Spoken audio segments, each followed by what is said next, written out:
So we say that a system x prime equals ax plus g is locally linear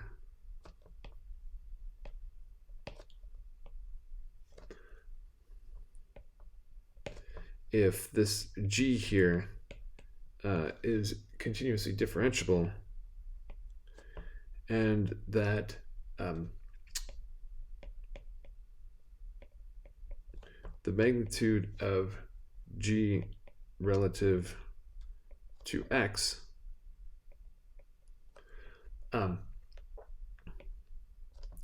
goes to 0 as x goes to 0. And what I mean there is that the magnitude of x should go to 0. Okay, so notice that like in this equation right here is not necessarily a linear system, because this is potentially a nonlinear component. So what we want is we just want the nonlinear part to go away as x tends to 0. And that's what we mean for it to be locally linear.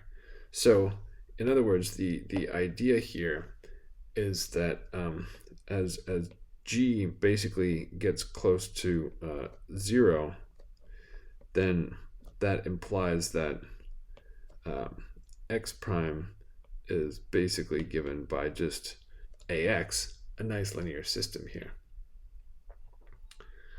And so in order to check whether or not something is locally linear, this condition that we have right here, so if I, square this whole thing, so the magnitude of g over magnitude of x goes to 0, if and only if its square goes to 0. But the thing about that is this one is much easier to compute, because so this is g1 xy squared plus g2 xy squared square rooted all over the square root of x squared plus y squared. And so this guy is, once we square the entire thing, then we're just looking at g1 squared plus g2 squared over, and then that bottom thing is just the radius squared, thinking like polar coordinates. And so this goes to 0 if and only if g1 over r goes to 0 and g2 over r goes to 0. So the way that you check to see if something is locally linear is by looking at this one. How to check if it's locally linear? Put g1 over r and g2 over r and take the limit as r goes to 0. Okay, so with that in mind, we have a theorem. So that, suppose we take as our starting hypothesis that our initial condition here is an isolated critical point. Now recall that means that there's some disk with positive radius centered at x naught, so that no other critical points are in that disk.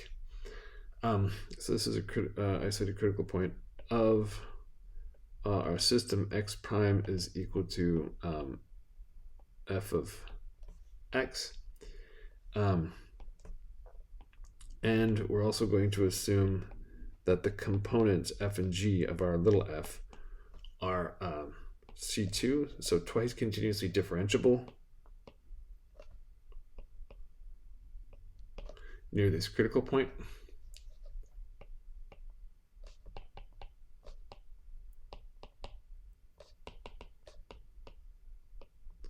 Then the system is locally linear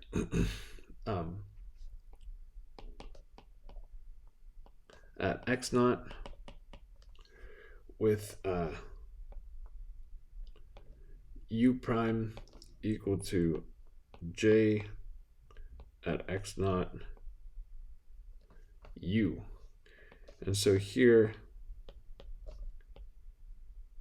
u is the vector with the change of variables that shifts the critical point to becoming the new origin. And J is the matrix of first partial derivatives, which you may recall from multivariable calculus as the Jacobian.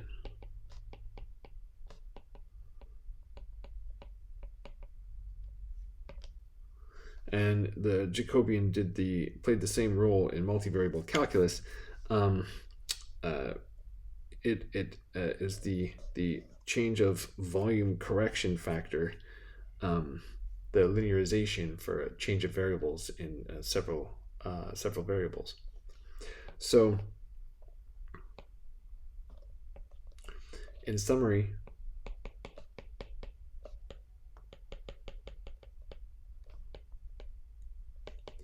at the critical point x naught of x prime equals fxy, y prime equals gxy, what we can do is analyze this linearization u prime equals j x naught u,